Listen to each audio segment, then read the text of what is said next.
వస్తుంటే ఎవరో చెప్పారట, అరే మన ఊరు తెలుసు కదా, విలేజెస్ ఎలా ఉంటాయి, ఊరు బయట ఏముంటాయి, సమాధులు ఉంటాయి. సమాధుల్లోకి వస్తున్నాడు, సమాధులు దాటుతూ ఉంటే ఎవరో చెప్పుడు మాట గుర్తొచ్చిందంట, అరే సమాధుల్లో దయ్యాలు ఉంటాయని. వాడికి భయపడుతూ సమాధి మీద చూస్తే వాడి భయానికి తోడు సమాధి మీద ఒకడు కూర్చొని ఉన్నాడు అర్ధరాత్రి. వాడు వీళ్ళు ఇప్పుడు ఎలా మాట్లాడించాలని చూస్తున్నాడు. మాట్లాడితే ఏమవుతుంది, మాట్లాడిపోతే ఏమవుతుంది అనుకుంటూ ఒక ప్రశ్న అడిగాడు. ప్రశ్న కొంచెం వింతగానే ఉంటుంది, సమాధానం భయం పుడుతుంది. ప్రశ్న ఏంటంటే, నీవెవరు, ఈ సమాధి మీద ఎందుకు కూర్చున్నావు? పర్వాలేదు, సమాధానం భయంకరంగా వచ్చింది. లోపల గాలాట్టలేదు,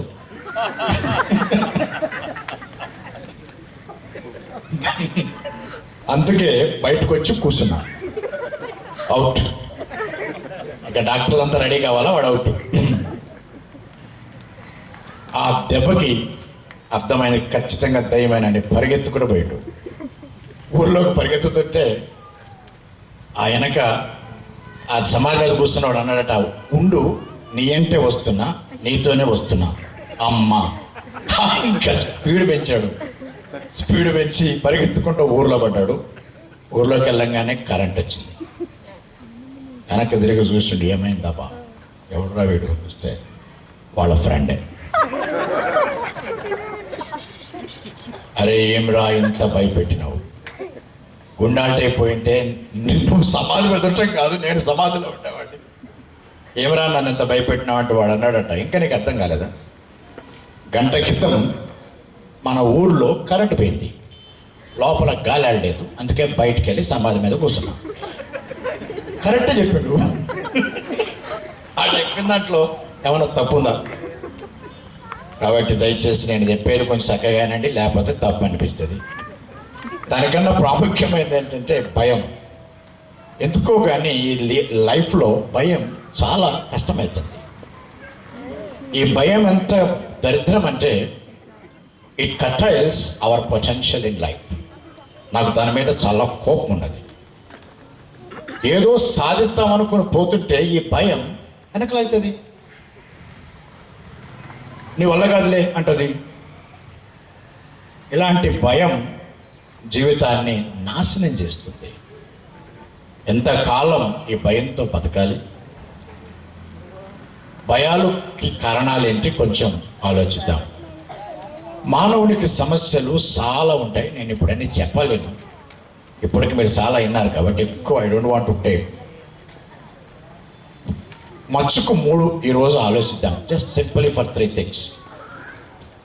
ఏ లైఫ్ అన్నా తీసుకోండి, ఆ లైఫ్ని 3 ముక్కలు చేస్తే చెప్పరా అదేమవుతుందో? Past tense, present tense, future tense. ఒక ముసలోడు ఆయన అంటాడు, నా పాస్ట్ ఎక్కువ ఉన్నది, నా ఫ్యూచర్ తక్కువ ఉన్నది. ఈ చిన్నపిల్లని అడుగు, వాడంటాడు నా పాస్ట్ తక్కువ ఉన్నది, ఫ్యూచర్ ఎక్కువ ఉన్నది. Whether the past is more or less, it is there.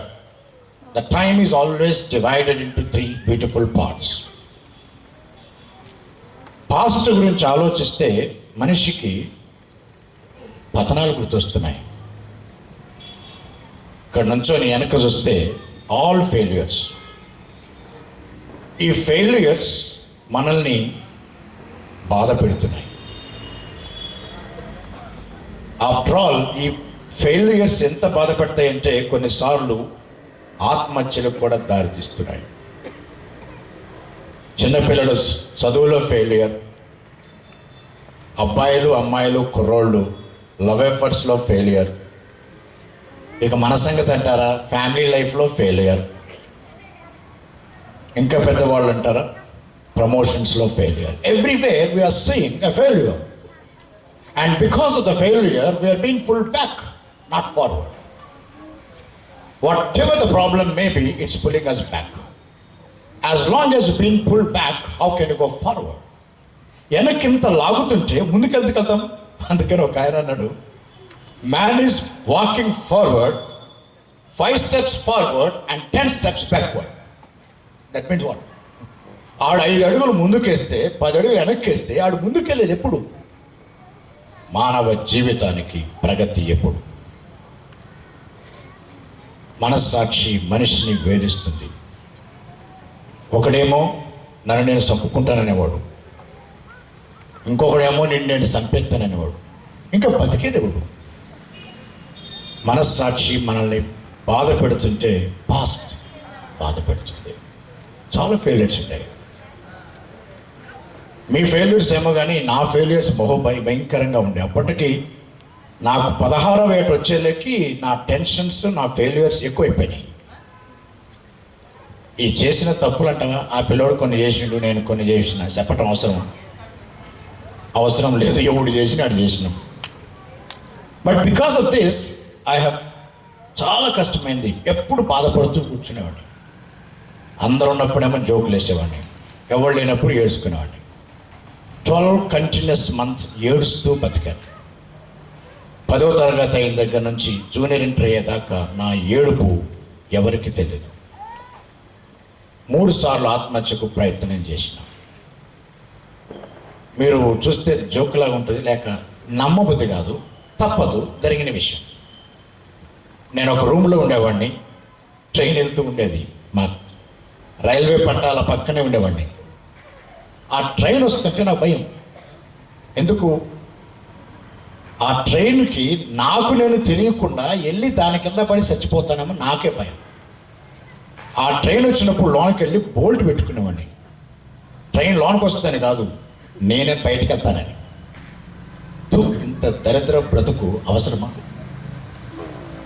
ఇందాక కుర్రోడు చెప్పిండు ఇంజనీరింగ్ కోసం ప్రిపేర్ అయితే చదివిండని. నేను కూడా ఎంసెట్ కోసమే ప్రిపేర్ అవుతున్నా. అమ్మ నాన్న అనుకున్నారు ఎంసెట్ కోసం ప్రిపేర్ అవుతున్నాడని. వాళ్ళకేం తెలుసు వీడు సూసైడ్కి ప్రిపేర్ అవుతున్నాడని. చాలా నీచమైన బ్రతుకు, భయంకరమైన బాధ. పాస్ట్ ఎప్పుడు నన్ను టెన్షన్ పెట్టేది. ఈ ఫెయిల్యూర్ ఎందుకు, ఈ లైఫ్ ఎందుకు, ఈ ఫెయిల్యూర్తో ఎంతకాలం బతుకుతావు? రెండవది ప్రజెంట్ టెన్స్. ప్రజెంట్ టెన్స్ భారంగా మారిపోయింది. పాస్ట్ టెన్స్ యొక్క బాధ, ప్రజెంట్ టెన్స్ యొక్క భారం అంటారా? ఎంత బాధ! రోజు లేచి పని చేయాలా? ఇక పిల్లలు అంటారా? హోంవర్క్లు బాధ. భారంగా మిగిలిపోయింది. భరించలేని something heavy responsibility. Even if you are a principal, I'm principal of one engineering college, we know how much it is a tension. Every moment is a tension. భారం. ఇక మూడవది భవిష్యత్తు గురించినది భయం. భయాలు 2. చచ్చిపోతానేమో భయం. ఈ చావు అనే భయము ఎప్పుడు మనల్ని విడిచిపెడుతుందంటే, చావు తర్వాత ఏముందో తెలిస్తే విడిచిపెడుతుంది. చావు తెలియక కొంతమందికి భయం, చావు తర్వాత ఏమైతే తెలియక సావు అంటేనే భయం. ఇన్ని భయాలతో జీవితాన్ని జీవిస్తున్నాం. కాబట్టి మై డియర్ ఫ్రెండ్స్, అయ్యలారా, అమ్మలారా, కొంచెం ఈ 3 మాటల గురించి ఆలోచించండి. I request all of it think on this 3 small things. What are the 3 things? Past tense యొక్క బాధ, ప్రజెంట్ టెన్స్ యొక్క భారం, ఫ్యూచర్ టెన్స్ యొక్క భయం. ఇప్పుడు నా బాధ అంతా ఏంటంటే, పాస్ట్ టెన్స్ బాధ, ఫ్యూచర్ టెన్స్ భయం మధ్యలో ప్రజెంట్ టెన్స్ని 0 చేసింది. పాస్ట్ టెన్స్ ఇటునెట్టుకు వస్తే, ఫ్యూచర్ టెన్స్ ఇటునెట్టుకు వస్తే, నా ప్రజెంట్ టెన్స్ ఏమున్నదని, నా బతుకు ఏముంది నాకు? You are being sandwiched between the past and future and not able to enjoy the present tense. Both భవిష్యత్తు కాలాల మధ్య వర్తమాన కాలాన్ని ఎంజాయ్ చేయలేని జీవితాలు మనవి. అది ఎట్లా వెళ్ళిపోతుంది? కాబట్టి దయతో ఆలోచించండి. మనుషుడు ఎన్ని సమస్యలతో కష్టపడుతూ ఉంటే, ఉదాహరణకు ఏదో ఒక కాలేజీలో ఉన్నారనుకోండి, స్టూడెంట్స్ అంతా కష్టపడుతుంటే ప్రిన్సిపాల్ వాడి ఛాంబర్లో ఉంటే నీకు ఎంత కోపం వస్తుంది? అందరూ డౌన్ అంటే మినిస్టర్ గారు వాడి ఛాంబర్లో ఉంటే ఎంత కోపం వస్తుంది? మనుష్యుడు ఎన్ని సమస్యలతో ఉంటే, దేవాటి దేవుడే ఉంటే, ఆయన ఆ ఛాంబర్లో ఉంటే ఎంత కోపం వస్తుంది, ఎంత ప్రశ్నలు వస్తాయి, ఎంత బాధ కలుగుతుంది. ఉన్నావా? అసలు ఉన్నావా? ఉంటే కళ్ళు మూసుకున్నావా? కానీ క్రిస్మస్ రోజున మానవుని సమస్యలు పరిష్కరించుటకు ఆయన ఛాంబర్ని ఖాళీ చేసిన దినం. He came out of his chamber. ఆయన తన ఛాంబర్ని ఖాళీ చేసుకొని పరలోకం నుంచి భూమి మీదకి వచ్చిండు. ఆ ఛాంబర్ ఖాళీ చేయటం అంటే తన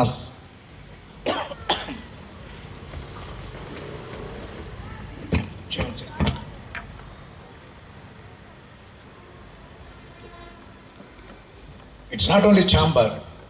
అందుకని క్రిస్మస్ రోజున ఏమంటారంటే, ఆయనకున్న డిగ్నిటీని విడిచిపెట్టాడు. ఆయనకు అప్పుడు దాకా లేని శరీరాన్ని తీసుకున్నాడు. యేసుక్రీస్తు అనే వ్యక్తికి శరీరం క్రిస్మస్ రోజునే ఆరంభమైంది. మూడవది, ఆయన ఉంచుకొని లేక తీసేయలేని ఒకటి ఉన్నది, దాన్ని టీటీ అంటారు. తెలుగులో మాట్లాడుకుందాం. ఆయనకున్న మహిమను తీసివేశాడు, ఆయనకు లేని శరీరాన్ని తీసుకున్నాడు, ఎప్పటికీ ఉండే దేవత్వాన్ని అలానే ఉంచుకున్నాడు. ఈ మూడు ముక్కలు క్రిస్మస్ రోజున జరిగినాయి. ఆయన జన్మ రోజున మూడు విషయాలు జరిగినాయి. అందుకే యేసు ప్రభు వారి జన్మలో మనుషుల సమస్యల కోసం ఆయన దిగి వచ్చిన దినం. ఇది ఎలా జరిగింది? ఇది ఎందుకు జరిగింది? అయితే నాకేంటి, మూడు ముక్కలు చెప్పేసి ముగించేస్తాను. ఇది ఎలా జరిగింది, ఎందుకు జరిగింది, అయితే నాకేంటి. Simple, just few minutes we can finish. Yesu ప్రభు వారి జన్మ చారిత్రాత్మకంగా జరిగింది. హిస్టరీ, చరిత్రను ఒకే ఒక వ్యక్తి రెండు ముక్కలుగా విభజించాడు, క్రీస్తు శకం, క్రీస్తు పూర్వం. అందుకనే ఒక ఆయన అన్నాడు, హిస్టరీ ఈజ్ హిస్టరీ. హిస్టరీ అన్నప్పుడల్లా మీరు దాన్ని కొంచెం చక్కగా చదివితే హీఈస్ స్టోరీ, ఆయన చరిత్రను ముట్టుకున్నాడు, టైంని ముట్టుకున్నాడు, ట్రాన్స్ఫార్మ్ అయింది. మనుష్యుడిగా వచ్చాడు, మానవునికి విలువ పెరిగింది. అంతకుముందు మనిషిని ఒక అంటరాని వాడిగా, పనికిరాని వాడిగా, జంతువుగా చూసే వాళ్ళందరూ కూడా యేసు అనే దేవుడు మనుషుడిగా రావటంతో మనుషుడికి ఇంత విలువనా అని ఆలోచించటం మొదలుపెట్టారు. ఆయన సమాధిని ముట్టాడు. ఆ సమాధి ఏమైందంటే రెండు ముక్కలైంది. అంటే అంతకు ముందంతా యేసు ప్రభువారు భూమి మీదకి వచ్చి 30 సంవత్సరాలు మనుషుడిగా జీవించి 30 సంవత్సరాలకు తన యొక్క అద్భుత కార్యాలు, ప్రసంగాలు, బోధలు చేసుకుంటూ మొదలుపెట్టాడు. 33.5 సంవత్సరాలకు ఆయన్ని సిలువేసినారు. మీరు కరుణామయుల్లో చూసుంటారు, ప్యాషన్ ఆఫ్ క్రైస్ట్లో చూసుంటారు. ఆ సిలువేసిన ఆయన్ని పాతిపెట్టారు. పాతిపెట్టి 1.5-2 టన్నుల బరువు అయిన రాతిని దాని మీద పెట్టేశారు. ఇది చరిత్ర. చరిత్ర అనేది ఏదైనా సరే 3 రకాలుగా రుజువు అవుతుంది. ఒకటి, ఆయనకు వ్యతిరేకులు చెప్పిన చరిత్ర. 2, గవర్నమెంట్ వారు చెప్పిన చరిత్ర. 3, ఆయన గురించి రాయబడిన ఈ బైబిల్ చెప్పే చరిత్ర. ఆయన గురించి చరిత్రకారులు చెప్తారు, ఆయనకు వ్యతిరేకులు లేక ఆయనకు వేరే వాళ్ళు. గవర్నమెంట్ రికార్డ్స్లో ఉన్న చరిత్ర మనం కాదనలేం కదా. ఎవరు కాదంటారు? 3వది బైబిల్లో ఉంది. ఇలా చరిత్ర ప్రకారం ఆయన రుజువు చేసుకున్నాడు. ఆ 1.5 టన్నుల 2 టన్నుల బరువైన రాయిని పెడితే 3వ రోజు చనిపోయి తిరిగి లేచాడు. లేచి 40 రోజులు అనేక మందికి అనేక సార్లు రుజువు చేసుకున్నాడు, నేను తిరిగి లేచానని. ఇది చారిత్రాత్మక సత్యం. కాబట్టి యేసుక్రీస్తు యొక్క జన్మ కేవలం చరిత్రాత్మకమే కాదు, ప్రవచనాత్మకం కూడా. ప్రవచనం అంటే భవిష్యత్తును చెప్పేది. ప్రవచనాలు చాలా చెప్పబడ్డాయి ఆయన గురించి. మచ్చుకు 3 ప్రవచనాలు గుర్తు చేస్తాను. బైబిల్లో నుంచి కొన్ని వచనాలు చెప్తాను, మీరు తీయవసరం లేదు, వింటే చాలు, టైం లేదు కాబట్టి. రాసుకుంటే రాసుకోవచ్చు. మీకా 5:2 పురాతన కాలము నుంచి శాశ్వత కాలం వరకు ఆయన ప్రత్యక్షమగుచుండెను. అంటే from minus infinity to the plus infinity he has been revealed in the history. అంటే ఆయన పుట్టక ముందే ఉన్నాడని చెప్పుతుంది. అలాగే యెషయా 9:6 ఏలైనగా మనకు శిశువు పుట్టెను, కుమారుడు అనుగ్రహించబడెను. పుట్టింది శిశువు అంటే శరీరం, కుమారుడు పుట్టలేదు, అనుగ్రహించబడెను, ఉన్నవాడు వచ్చాడు. కుమారత్వం అనేది దేవత్వానికి గుర్తు. కాబట్టి ఆయన దేవత్వానికి ఆది అంతము లేదు. 3వది యెషయా 7:14 ఇదిగో కన్యక గర్భవతి అయి కుమారుని కనును, ఆయనకు ఇమ్మానుయేల్ అని పేరు పెడతారు. ఇట్లానే ఒకసారి కన్యక గర్భం అని చెప్తుంటే ఒకడు వచ్చి వాడు అన్నాడు, సార్ మీరు అందరు కన్యక గర్భం పుట్టాడు, కన్యక గర్భం పుట్టారని క్రిస్మస్ రోజున బాగా చెప్తుంటారు అంటూ వాడు నన్ను ఒక ప్రశ్న అడిగాడు. నేను కూడా కన్యక పుట్టినా, ఏం చేస్తావు? ఏం చేయాలి? ఆడికి ఏం చెప్పాలి నేను? వాడు చాలా హాయిగా ఉన్నాడు. అమ్మ ఇరికిచ్చినాను రా ఒక ప్రసంగికుడు అనుకున్నాడు. అప్పుడు నేనన్నాను, నువ్వు కన్యక పుట్టావో లేదో నేను చెప్పలేను, అది మీ అమ్మని అడిగితే కానీ తెలియదు. 2వది యేసు ప్రభు కూడా కన్యక పుట్టాడో నేను రుజువు చేయలేను అనగానే ఇంకా హ్యాపీ అయిపోయాడు. అమ్మాయ దొరికాడు రా బాబు. అప్పుడు నేనన్నా, ఒక పని చేద్దాం రా, పుట్టు గురించి పక్కన పెట్టి మెట్టుడు గురించి ఆలోచిద్దాం. ఎట్లా బతికేవు? ఆయనలో పాపం లేదు, నీళ్ళు లేదా? తర్వాత ఆయన చేసిన అద్భుత కార్యాలన్నీ చేస్తావా? చచ్చిపోయిన కూడా లేపెట్టు. దానికన్నా 3వది ఆయన సిలివేసినాం, ఎన్ని కొడేస్తావరా? చూద్దాం, కన్యకి పుట్టిండో లేదో చూద్దాం అంటే వాడు పారిపోయాడు. సిలివేస్తాం రా, నేను కూడా పాతి పెడతాం, గవర్నమెంట్ సీల్ వేస్తాం. అసలే ఇప్పుడు డబ్బాలని ఎట్ట కాపలాగా వేస్తున్నారో అట్లా కాపలాగా వేస్తారు. రాత్రి అంతా ఈ టీవీ చూసి ఆ డబ్బాలు చూస్తుంటే నాకు సమాధికి ఎట్లా కాపలైందో తెలిసింది. ఆ రోజు నాకు కాపలా కాశారు. 3 రోజులు ఆయన లెగుస్తానని చెప్పినందుకు లెగవకుండా చూడాలని కాపలా కాశారు. రా, నువ్వు లేచి రుజువు చేసుకో నాకు అంతము లేదని, అప్పుడు నీకు ఆది అవసరం లేదని నేను నమ్ముతాను. End of Christ confirms the beginning of Christ. The resurrection of Christ makes us to believe the virgin birth of Christ. యేసు క్రీస్తు కన్యక గర్భాన పుట్టాడని మనం నమ్మటానికి ఆస్కారం ఏంటంటే ఆయన జీవితం, ఆయన మరణం, ఆయన పునరుత్థానం. అంతము లేదంటే ఆది లేనట్టుగా రుజువు చేశాడు. అది ప్రవచనాలు. మరి శాస్త్రంగా పుట్టాడు యేసు ప్రభువారు. యేసు ప్రభువారు పుట్టింది సైంటిఫిక్గానే. ఆకాశంలో నక్షత్రం వచ్చింది. ఆ నక్షత్రాన్ని చూసి శాస్త్రజ్ఞులంతా చాలామంది తూర్పు దేశ జ్ఞానులు అంటే మన దేశం కూడా, ఆ జ్ఞానులు మనమే కదా. యెరూషలేముకి తూర్పు దేశం అంటే మనం కూడా. మన దేశాల నుంచి కూడా అనేక మంది వెళ్ళి ఆయన చూశారు. కానీ గమ్మత్తు ఏంటంటే వాళ్ళు వెళ్ళి ఆయన కలిసేలేకి 2 సంవత్సరాలు పట్టింది. ఎందుకంటే తెలుగున్న వాళ్ళు కదా, తెలుగున్న వాళ్ళు పోతే అట్టే ఉంటుంది. కానీ ఆ రోజున గొర్రెలు కాసుకోడు ఉన్నారు, వాళ్ళు 2 రోజుకు పోయినరు. ఈ పోయేలేకి 2 సంవత్సరాలు పట్టింది. అందుకే చదువుకున్న వాళ్ళ కన్నా మీకు తెలుసు, నేను చెప్పకూడదు, ఎందుకంటే మనం కూడా బాగా చదువుకున్నాం కదా. కాబట్టి యేసు ప్రభువారి యొక్క జన్మ చారిత్రాత్మకం, ప్రవచనాత్మకంగా జరిగింది, సైంటిఫిక్గా జరిగింది. మరి ఇలాంటి జరిగిన యేసు ప్రభు యొక్క ఎందుకు పుట్టాడు? ఆయన అసలు పుట్టడానికి అవసరం ఏంటి? ఆయన 3 మొక్కల్లో చెప్పేసిండు, నేను దేవుణ్ణి చూపించడానికి పుట్టిన, టు రివీల్ గాడ్.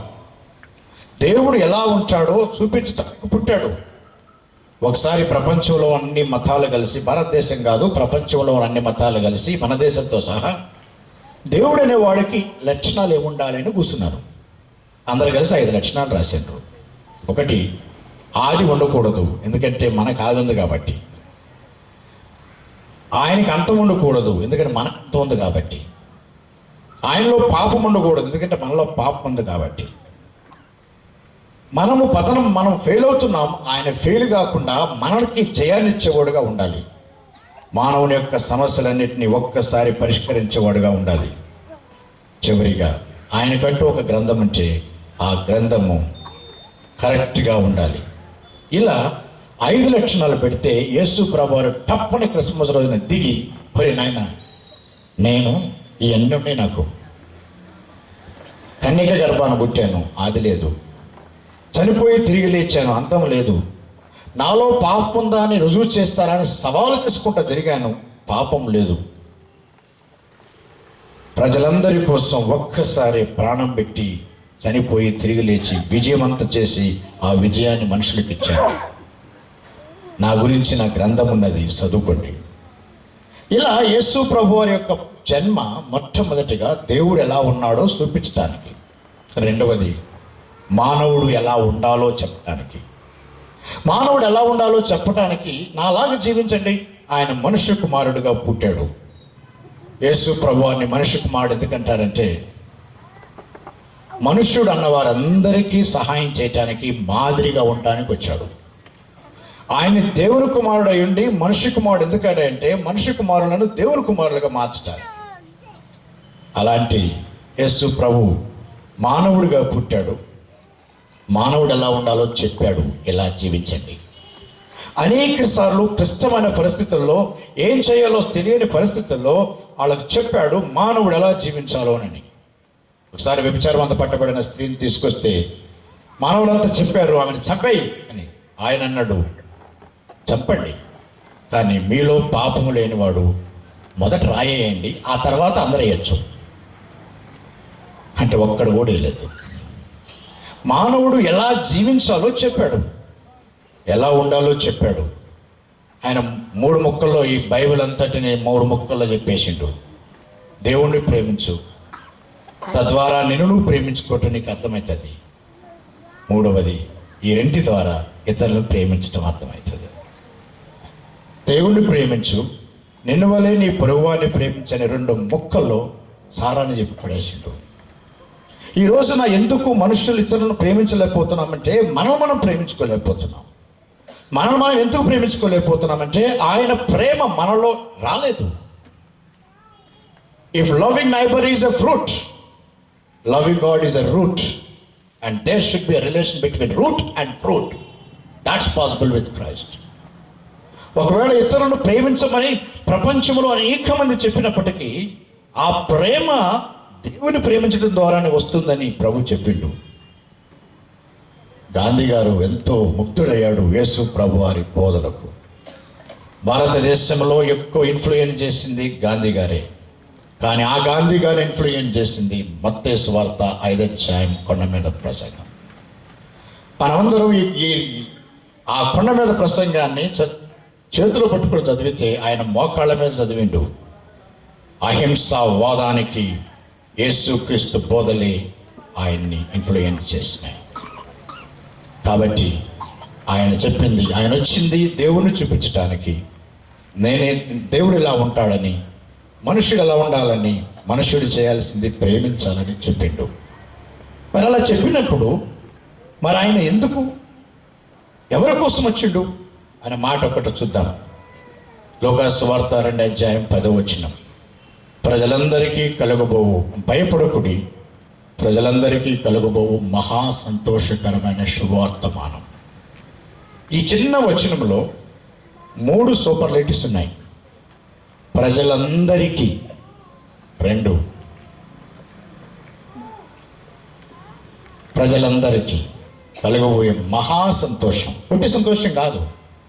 3వది వర్తమానం కాదు, ఇది వార్తలు కాదు, శుభవర్తమానం. It's a good news, it's not a news, it's a good news. కాబట్టి ప్రజలందరి కోసం యేసు ప్రభు వచ్చాడు. భారతదేశంలో కొన్నిసార్లు మనం ఇది బ్రిటిష్ వారు, అమెరికా వాళ్ళు తీసుకొచ్చారు అనుకుంటాం. బ్రిటిష్ వారికి, అమెరికా వారికి క్రైస్తవ్యం లేటుగా పోయింది, భారతదేశానికే ఫస్ట్ వచ్చింది. మొదటి శతాబ్దంలోనే యేసు ప్రభుకి 12 మంది శిష్యులు ఉండేవారు. ఆ 12 మంది శిష్యుల్లో ఒక శిష్యుడు భారతదేశానికి వచ్చాడు. ఆయన పేరు థామస్. కేరళ వచ్చాడు. కేరళ వచ్చి అనేక మందికి యేసు క్రీస్తు గురించి ప్రబోధించాడు. ఆ తర్వాత చెన్నై వెళ్ళాడు, అక్కడ చంపేశారు. కాబట్టి భారతదేశానికి క్రైస్తవం అనేది, క్రీస్తు బోధ అనేది మొదటి శతాబ్దంలోనే వచ్చింది. ఇది బ్రిటిష్ వారి వల్ల రాలేదు. అసలు ఆ మాటకు వస్తే వాళ్ళకి ఎప్పుడో లేట్కి వెళ్ళింది. అందుకే నేను అన్నాను, యేసు ప్రభు వారి దృష్టిలో మన భారతదేశానికి ఒక ర్యాంక్ ఉంది. మీకు తెలుసు కదా, మన భారతదేశం దరిద్రపతి అనుకుంటారు కదా, అనకండి. ఎక్కడైనా ఏ ర్యాంక్ ఉందో లేదో కానీ యేసుక్రీస్తు దృష్టిలో మాత్రం కనీసం 12th ర్యాంక్ ఉన్నది. 12 మంది శిష్యులు ఉన్నారు కదా, 12 దేశాలు ఉన్నాయా, కొన్ని వందల దేశాలు ఉంటే ఆయన 12 మంది దగ్గరికి పంపించిండు. ఒక్కొక్కడు ఒక్కొక్క దేశం పంపించిండు. మన దేశానికి ఒకడు వచ్చిండు. Our rank is minimum 12th rank as far as Christ is concern. యేసుక్రీస్తు దృష్టిలో భారతదేశానికి అంత విలువ ఉన్నది. ఆయన వచ్చిండు. అందుకే ఆయన వచ్చింది ప్రజలందరి కోసం. మన దేశము క్రైస్తవం యొక్క ఇన్ఫ్లుయెన్స్ చాలా చూసింది. కాబట్టి ఆయన ఎందుకు వచ్చాడో చెప్పి నేను తొందరగా ముగించేస్తా. ఇప్పుడు బైబిల్ తెరవండి మీ దగ్గర ఉంటే. లూకా సువార్త 4వ అధ్యాయం 18, 19 వచనాలు. లూకా సువార్త 4వ అధ్యాయం 18, 19 వచనాలు. అక్కడ ఏముంటుందంటే, యేసు ప్రభువారు తన గురించి తానే ఒక వచనాన్ని గురించి చెప్పుకున్నాడు. ఏమన్నాడో తెలుసా? ఆయన కుంటివారికి కాళ్ళుచుటకు, గుడ్డివారికి కట్టుచుటకు, పేదలకు స్వార్థ ప్రకటించడానికి, చెరసాల్లో బంధించబడిన వారిని విడిపించటానికి, బంధకాల్లో ఉన్న వారిని విడిపించటానికి అంటూ లాస్ట్కి ఒక మాట అన్నాడు. అందులో 7 మాటలు ఉన్నాయి. ప్రతి పొలిటికల్ పార్టీకి మేనిఫెస్టో ఉంటుంది. యేసు క్రీస్తు యొక్క సేవకు ఒక మేనిఫెస్టో ఉన్నది. ఆ మేనిఫెస్టోనే ఇదే లూకా సువార్త 4, 18, 19. అందులో 7 అంశాలు ఉన్నాయి. ఆ 7 అంశాల గురించి నేను ఎక్కువ చెప్పను, కానీ 2 అంశాల గురించి చెప్తా, వదిలేస్తా. మిగిలింది పేదలకు స్వార్థ ప్రకటించడానికి. యేసు ప్రభువు తన సొంత నోటితో చెప్పుకున్న ఈ 7 అంశాలవి. నేను ఎందుకు వచ్చానంటే, పేదలకు స్వార్థ ప్రకటించాలి. పేదరికం అనేది స్వార్థ ప్రకటనతో, యేసు ప్రభు గురించిన శుభవార్తతో పేదరికం పోవాలి.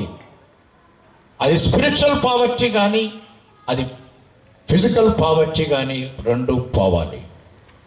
యేసు ప్రభు వారి యొక్క మేనిఫెస్టో చూస్తే, ఆయన కేవలం ఒక మనిషిని ఆత్మీయంగానే సాల్వ్ చేయడానికి రాలేదు, టోటల్ లైఫ్ని సాల్వ్ చేయడానికి వచ్చాడు.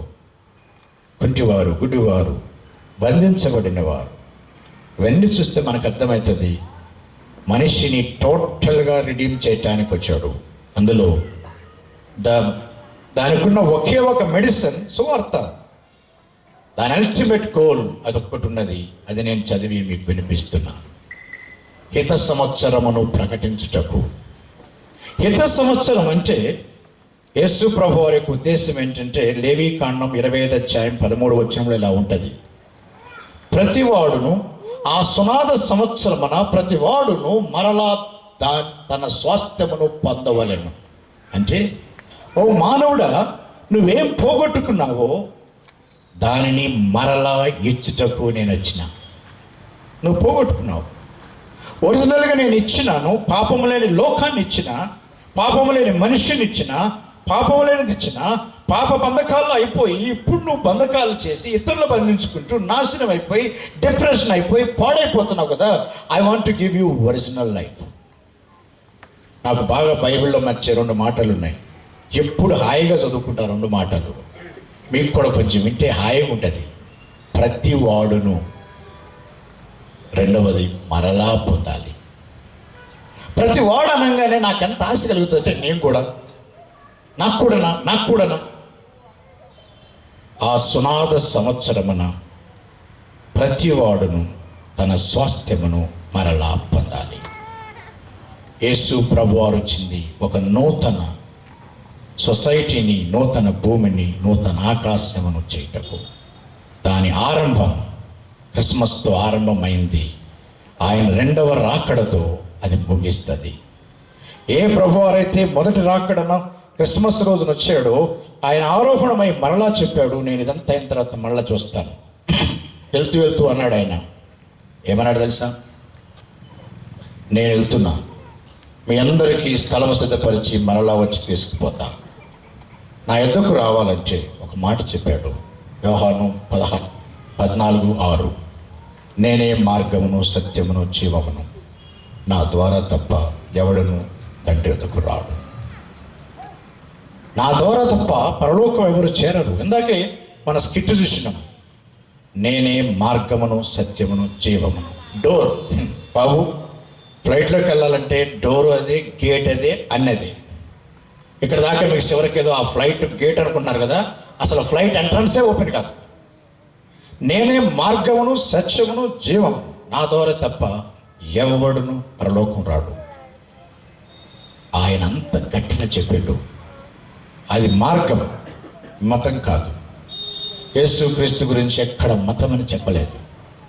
ఆయన మతాన్ని చూపించడానికి రాలేదు, మానవత్వాన్ని చెప్పడానికి, దైవత్వంగా మార్చడానికి వచ్చాడు. కాబట్టి ఆయన అల్టిమేట్ గోల్ ఏంటంటే మనం పోగొట్టుకున్న దానిని మరలా ఇచ్చుటకు. ఎలారా? ఇప్పుడే ఇస్తాడు, ఇక్కడే ఇస్తాడు. ఆయనతో అడిగితే ఈరోజే సాల్వ్ అయిపోతుంది. ఇక 3 వచనాలు జ్ఞాపకం చేసి ముగించబోతున్నా. మొట్టమొదటిది వెనక్కిద్దాం. ఏంటి మొట్టమొదటిది? పాస్ట్ యొక్క బాధ. పాస్ట్ యొక్క బాధ ఎందుకంటే మనస్సాక్షి వేధిస్తుంది. ఈరోజు డాక్టర్ దగ్గర ఇవ్వండి, డాక్టర్ని అడగండి, సార్ నా మనస్సాక్షికి కొంచెం మందేమంటే వాళ్ళు అంటారు వాళ్ళ మనస్సాక్షి పోతాయి. మనస్సాక్షి ది కెనాట్ ఈవెన్ లొకేట్. మనస్సాక్షి దేవుడు కడగాలి. ఈ బాధ పోవాలంటే క్రీస్తు రక్తం కడగాలి. అందుకే ఒక వచనం ఉన్నది, హెబ్రీ పత్రిక 9:14. ఇది కొంచెం చక్కగా 3 వచనాలు చెప్తా, జాగ్రత్తగా వినండి. మానవుని 3 సమస్యలకు యేసు ప్రభువారు ఇచ్చే 3 పరిష్కారాలు. ఒకటి, పాస్టెన్స్ యొక్క బాధను బాగు చేసుకోవాలంటే, దాన్ని కడుక్కోవాలంటే, దాన్ని ఆపరేషన్ చేయాలంటే ఒకటి చేయలేడు, ఆయన ఒకటి చేసిండు. హెబ్రీ 9:14 నిత్యుడగు ఆత్మ ద్వారా తను తాను నిర్దోషిగా అప్పగించుకున్న క్రీస్తు యొక్క రక్తము నిర్జీవక్రియలను విడిచి జీవము గల దేవుని సేవించుటకు ఎంతో ఎక్కువగా మీ మనస్సాక్షిని శుద్ధి చేయను. బాగుందా? మళ్ళొకసారి చెప్పనా, ఎక్కువ రిపీట్ చేయను. నాకు బాగా నచ్చిన మాట ఏంటంటే ఎంతో ఎక్కువగా. ఎక్కువ అంటే జస్ట్ వాష్ కాదు, కంప్లీట్ వాష్. జస్ట్ వాష్ కాదు. ఈ పాపం ఏంటే కానీ దరిద్రం. పాపం చేయకముందు నిద్ర పట్టదు, చేసినాక అసలే పట్టదు. చేయకముందేమో చేసేదాకా పట్టదు, చేసినాక ఎందుకు చేసినావా అని పట్టదు. మనస్సాక్షి చాలా డేంజర్.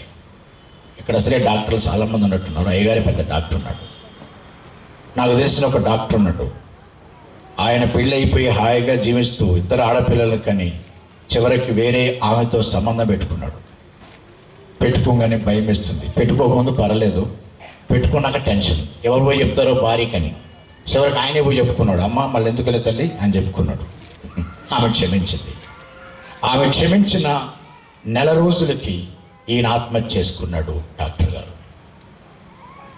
ఆయన ఉత్తరంలో రాసింది వింటే తరుక్కుపోతుంది. చచ్చిపోతే ఒక నోటు రాసిండు. ఏంటి తెలుసా అది?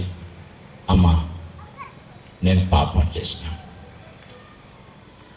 నువ్వు క్షమించినావు, కానీ నన్ను నేను క్షమించుకోలేక చచ్చిపోతున్నా. యేసు క్రీస్తు క్షమలో 4 గొప్ప సంగతులు ఉన్నాయి. క్షమిస్తాడు, మర్చిపోతాడు.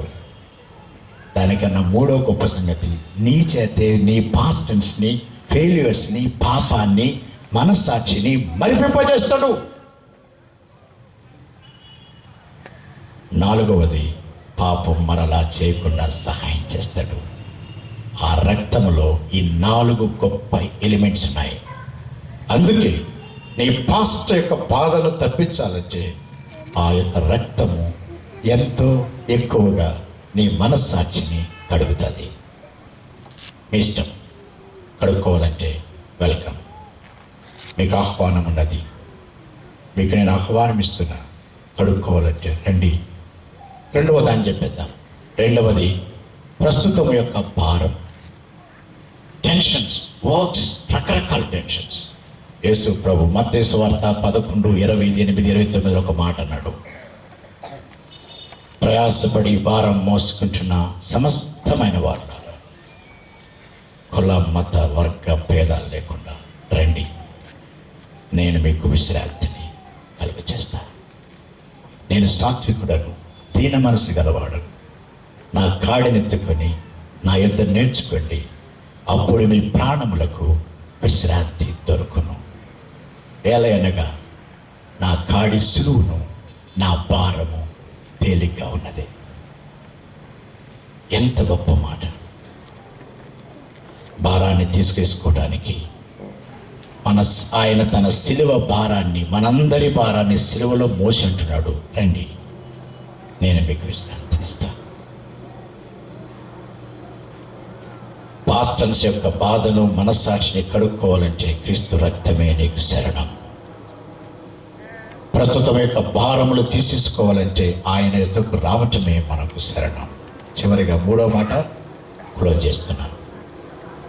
మూడవదేంటి? ఫ్యూచర్ యొక్క భయం. ఫ్యూచర్ యొక్క భయం. ఆయన అన్నాడు ఒకటే మాట, యోహాను సువార్త 10:28, నా చేతిలోకి వచ్చిన వారిని ఎవ్వడు అపహరించలేడు. ఎంత గొప్ప భద్రత, ఎంత గొప్ప సేఫ్టీ, ఎంత గొప్ప సెక్యూరిటీ! నా చేతిలోకి వచ్చిన వాడిని ఎవడు అపహరించలేడు. యోహాను సువార్త 11:25, నేనే పునరుత్థానమును జీవమును, నా యందు విశ్వసించిన వాడు చనిపోయినను తిరిగి, విశ్వసించిన వాడు చనిపోడు, ఒకవేళ చనిపోయినను మరలా తిరిగి వేస్తాడు. యేసు ప్రభు అంటున్నాడు, బతికినంత కాలం నేను మీతో ఉంటా, చనిపోతే మీరే నాతో ఉంటారు. కాబట్టి నీ భద్రత గురించి, భవిష్యత్తు గురించి భయపెట్టుకోకు, భయపడకు. ఆయన రక్తంలో ఎవరైతే కడుక్కుంటారో వారి పేరు జీవగ్రంథంలో ఉంటాయి. పరలోకంలో మనం అందరం చేరడానికి హక్కు ఉన్నది. Not because what we did, but because what he did. మనం చేసిన వాటి బట్టి కాదు, ఆయన చేసిన వాటిని బట్టి. కాబట్టి అయ్యలారా, ఈ 3 మాటలతో నేను ముగిస్తున్నాను. పాస్టన్స్ యొక్క బాధను కడుక్కోవాలంటే, బయటపడాలంటే, తప్పించుకోవాలంటే, ఆ ఫెయిల్యూర్స్ని తప్పించుకోవాలంటే ఆయన విజయమే మన విజయం. అందుకని 1 కొరింథీ 15:57 ఉంటుంది, తన యొక్క విజయమును మనకు అందించిన దేవునికి స్తోత్రం. ఆయన సంపాదించిన విజయం అంతా కూడా మనకిచ్చేశాడు. ఆ విజయంతో మన పాస్ట్ టెన్స్ను, ప్రజెంట్ టెన్స్ను, ఫ్యూచర్ టెన్స్ను భరించవచ్చు. We can handle all the 3 tensions of life. You can handle all the 3 tenses of life without tension. Why should the tense of life bring tensions in life? Take Christ. All the tenses will go without tensions. కాబట్టి యేసు ప్రభువారు భూత వర్తమాన భవిష్యత్ కాలములకు alpha omega అంటే ఆయన చివరికి అంటాడు, ఇదిగో నేను కొత్త ఆకాశమును, కొత్త భూమిని సృజించబోతున్నా, సమస్తమును నూతనంగా చేస్తాను. క్రిస్మస్ రోజున ఆరంభమై ఈ కొత్త నూతన చేయటం అనే ప్రక్రియ చివరికి అంతమవుతుంది ఆయన రెండవ రాకడతో. ఆలోచించండి, ప్రభు మీకు సహాయం చేస్తాడు. ప్రార్థన చేద్దాం. దయచేసి మీరు కళ్ళు మూసుకుంటే, ఒకవేళ కళ్ళు